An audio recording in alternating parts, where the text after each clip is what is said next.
আজ সিরিজ বাঁচানোর মিশনে দ্বিতীয় টি-20 ম্যাচে টস জিতে আগে বোলিং করার সিদ্ধান্ত নেয় বাংলাদেশ অধিনায়ক নাজমুল হোসেন শান্ত। টস হেরে আগে ব্যাট করতে নেমে পাওয়ার প্লেতে কোনো উইকেট না হারিয়ে 42 রান তোলে যুক্তরাষ্ট্র।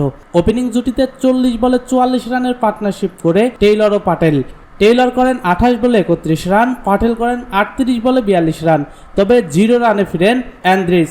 অ্যারন জন করেন 34 বলে 35 রান, 10 বলে 11 রান করেন করি অ্যান্ডারসন। 2 বলে 0 রানে ফিরেন আগের ম্যাচের জয়ের নায়ক হারমিত সিং। নীতিশ কুমার করেন 3 বলে 7 রান, শ্যাডলি ভ্যান শালক উইক করেন 4 বলে 7 রান। নির্ধারিত 20 ওভার ব্যাট করে 6 উইকেটে 144 রান স্কোরবোর্ডে জমা করে যুক্তরাষ্ট্র।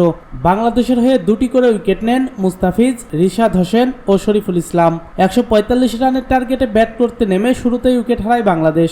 ডাক মারেন সৌম্য সরকার। তবে ভালো শুরুর পর ফিরেন আরেক ওপেনার তানজিদ হাসান তামিম। 15 বলে 19 রান করেন তিনি।